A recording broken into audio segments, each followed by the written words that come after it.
Thank you, Whip. Talking about innovation. We are not done innovating, and we're not done winning. We are just getting started. This House majority keeps delivering for the American people.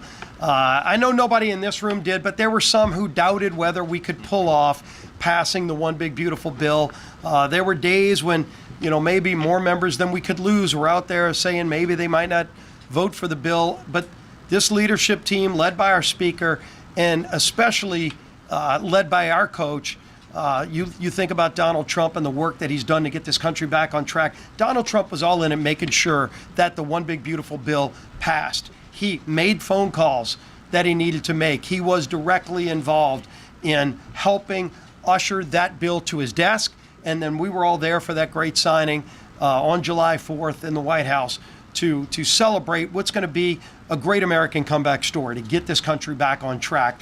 And it's great to welcome the Patties here. Great family business, multi-generational business, almost 100 years. I'll come see y'all if Petronas will have me for the 100-year celebration of what is part of the American dream. What they described, come to this country legally. Let's help start a business. We've got to figure out how to make ends meet. So let's meet demands and help in our community. And then as that demand was met, they found other needs and they grew into a maritime company, and they just keep serving the great community of Pensacola and creating jobs. And this bill delivers for so many working families in America. If you just spent all of your days listening to the lies told by the Democrats, you would be living in a parallel universe, because they're rooting against the success of this bill, which means they're rooting against the success of working families across America. The good news is we, as House Republicans, focused on how to deliver wins for the families who have been struggling because of those failed Democrat policies, because of what the far left has done to increase inflation, increased interest rates, make it harder for the waiter or waitress to get by working 2 shifts at a diner. Well, now they don't have to pay tax on tips. And as Democrats are lying about billionaires, what they actually did was vote against those waiters and waitresses. They voted against those shift workers at the Patty shipyard who are working overtime and are wondering how much time they're spending away from their family, and they have to pay so much in taxes. Well, now they won't anymore. They're going to have $1,700 more every year in their pockets to go and maybe take a family vacation, to put away for their college, for their kids. And every Democrat voted against that. How are they going to reconcile that when they fan across America? And I know Akeem is taking this traveling roadshow around the country to try to keep lying about the bill. The problem is he is flying in the face of Americans who know how good this bill is going to be for them. As he's lying about billionaires, every senior citizen who gets a benefit from this bill is saying, wait a minute, why'd you vote against a $6,000 deduction for me? That's what every Democrat did. And so we're talking about the wins in this bill that a lot of people don't know about. We of course know about lower rates for everybody. Every Democrat voted to raise rates on everybody. I'm curious to see, as they're traveling around the country, will they answer the question, will Hakeem and all of his friends pay the higher tax rate that they voted to impose on every American family? They actually did that. They voted to raise every American's taxes. But now that the bill's passed, are they going to be hypocritical and take the lower rate? Or well, they can actually send more money in. They believe in taking more of your money, but they can send in more of their money. Will they do that and pay that higher rate that they voted to impose on everybody?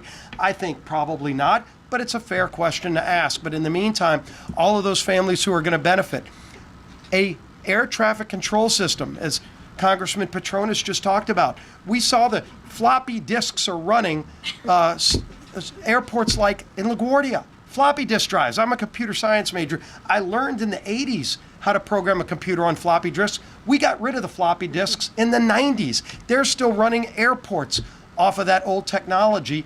And President Trump and Sean Duffy, who are doing such a great job, said, we're not going to look the other way like Biden did and Buttigieg did for 4 years. We're going to modernize this great system so that when people get on an airplane, they have the confidence that that air traffic control system at their airport and the airport they're going to land at are now run off of modern 21st century technology, not 1980s technology. You think about school choice. First time ever the federal government passed a school choice bill to give families an option now. And it's available to every state. States have the ability to opt in. Gavin Newsom likes attacking people who go visit his state. He likes attacking the millions of people who leave his state because he's such a failed leader. I'm wondering, is Gavin Newsom going to stand in front of the schoolhouse steps and deny the ability for every low-income family in the state of California the ability to send their kid to the school of their choice if the local school is failing those kids? That's a dilemma now that people like Gavin Newsom will have to face. Will he bow to the teachers' unions and tell those low-income families, no, your kid's got to stay in a failing school, or will he take advantage of the great opportunity presented in this one big beautiful bill to allow those low-income families to send their kids to any school, to have the opportunity to seek the American dream like every kid in this country deserves? That's in this bill. President Trump's Golden Dome, so many other great things, but we're going to keep talking about it. We're going to pass great digital currency legislation this week to continue modernizing our laws to keep up with the technology of today.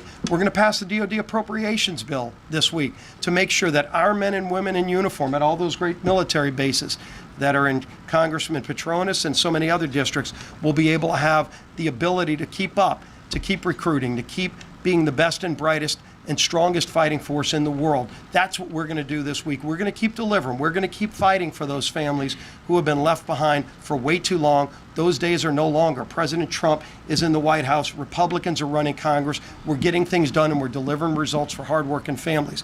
And the man who never allows failure, who has said, no, we are not going to accept, even when the numbers don't look right, we're going to figure out a way to get it done, and we got it done because we've got a strong, bold leader as our speaker, Mike Johnson.